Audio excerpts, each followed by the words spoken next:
Hello YouTube, and today I'm going to be doing my MegaMan Zero review.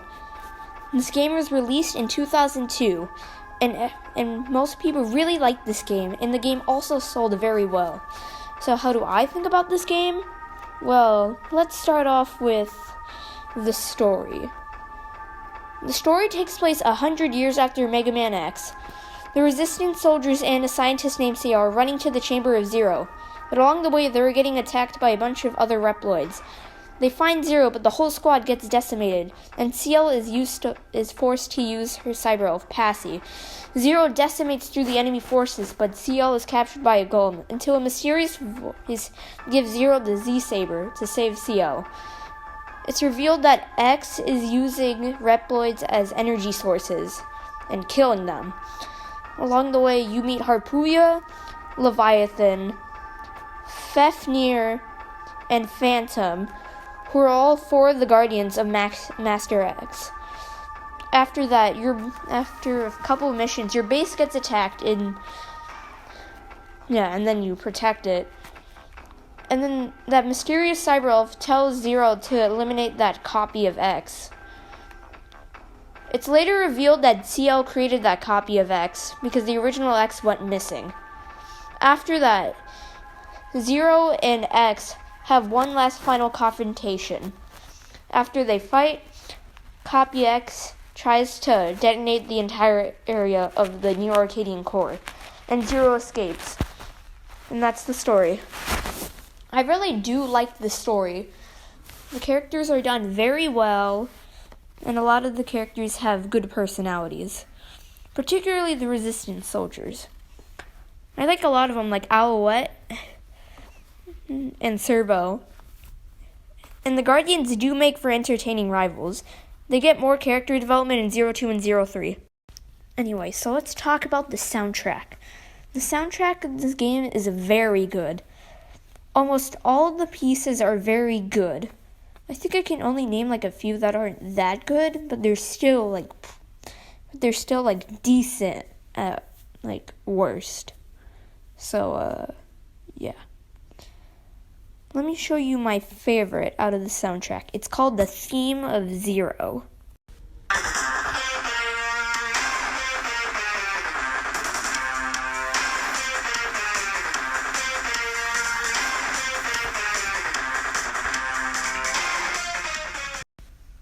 Now let's talk about combat. So the controls are pretty simple.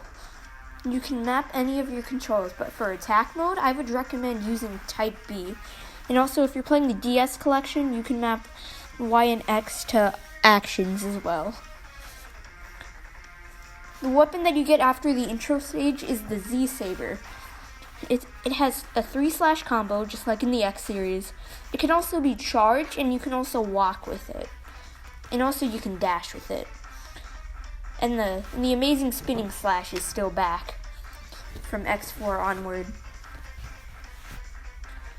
It's a really good weapon, but the triple rod, it's pretty useless until you get the charge attack. So, yeah. It has 3 connecting areas, and you can stab for a 3-hit combo. You can also dive down, which can be useful.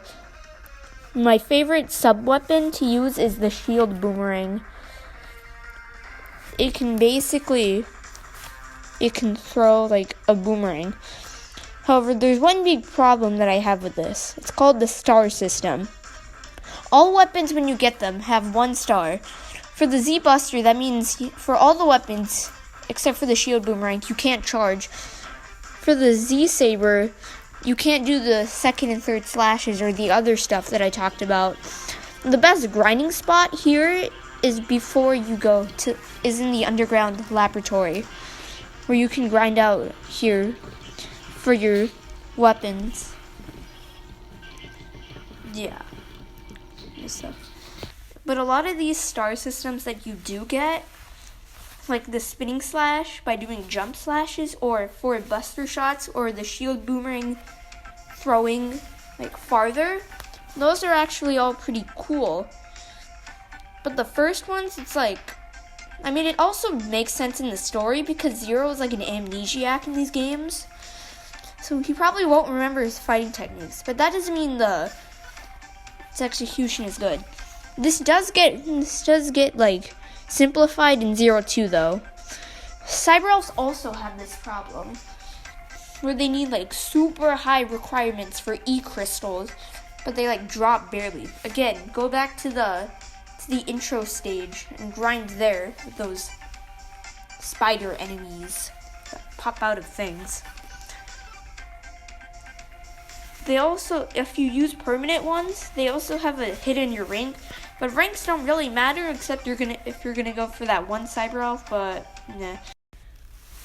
This game is also semi-open world. You have this map, but the game is also mission structured. So asking CL for the mission will just teleport you there. So let's talk about the level design now. So there are a lot of levels in this game, but they reuse assets. Okay, the first level that we're going to be talking about is Aztec Falcon's level. This level is pretty fine for a basic level, but the boss will really trouble you if you don't know what you're doing. But other than that, yeah, the stage is fine. This is the next stage I go to, the Elephant Guy's level. This is also the intro stage. The boss here is kind of easy if you had the electric chip, which you always might have. So, yeah. Now let's talk about the worst level in the game, or at least one of the worst. The first sand stage, which is Fafnir's level. It starts off with basic MegaMan Zero fare. Then you have the boss, which is pretty easy if you can read the attack patterns and don't get hit. But here's the worst part. The escort mission that you have to do here. It's like really boring since the guy takes like 3 hits. The mission's automatically over. And plus you can't leave him behind either, so you have to walk at a snail's pace. But the second visit through here is pretty cool. This is where you get to fight Fafnir, one of the 4 guardians that I talked about in the story. His boss fight can be cheesed easily since he's weak to the electric chip. Also, by the way, bosses have a weakness system, but we'll talk about that later. The middle stage boss is pretty easy. This next level is actually pretty cool because you can take the upper path to avoid the security cameras, but if you don't know how to get up there, then you're stuck with the bottom path, where you have to avoid security cameras and other stuff. Also, bosses, they have a weakness system. So basically, ice works on electric works on fire, and fire works on ice. This part here can give players some trouble though. The next area I go to is the cave section underground in the desert. The first requires you to go to a prison area, and walking there, I mean, you're walking on ice basically, so yeah. The gimmick of this stage is that you have to rescue resistant soldiers from here. It can be very annoying if you don't know where. The boss can be cheesed easily with the fire chip. So, on your second visit here, the Level 4 ship is not sunken, and you have to jump between them. You also have to stop the hacking here by destroying the computer systems here, which look nothing like computers, I guess. The boss with Leviathan here is Spark Mandrill Syndrome, if you know what you're doing with the flame chip. But if not, this could be a pretty fun fight without the flame chip. The next area I go to is the subway area, Harpuya's level. I didn't want to talk about the first one since it's kind of boring. This one requires like falling platforms and stuff. The boss with him is like the easiest guardian boss in the game. He can basically be sent into an infinite pattern. Phantom is what most people call the best guardian fight, and I can agree. But he can trouble new players because of how fast he is. The second visit through here, you need to disable bombs by slashing at them. Next, your base is under attack. So first you have to visit Servo by saving him, I guess, and then you fight the boss. The boss can be cheesed easily. The next stage is the castle levels. You fight 2 mini bosses here. One of them is these flying dudes, and the other one is this guy that can be cheesed with the shield boomerang trick. That's why the shield boomerang is my favorite weapon. Also, disappearing blocks are back, but for some reason you can't wall jump on them, which was bad design. The boss here can also be cheesed really easily. So, yeah. The next level is probably the worst castle level.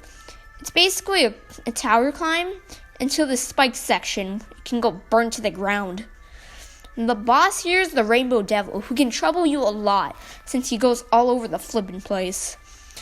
This is also the last place where you can save, so the last stage is a boss rush. And it's super easy, especially now that you have everyone's weakness. Also, Phantom dies in this level, so yeah, only 5 out of the 8 bosses you fight here actually die. The 3 are Harpuya, Leviathan, and Fafnir. This can trouble you if you don't know what you're doing. And also, it is really, long. But it's not as bad as, some of the X boss rushes, especially X7. Oh, my God. That thing is whack. Yeah. Bosses can still be cheesed, though, so yeah. Still very long for some reason. I don't know why.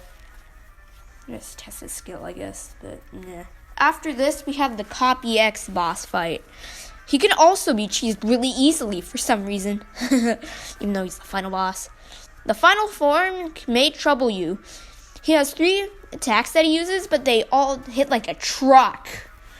So, yeah. After that, the game ends.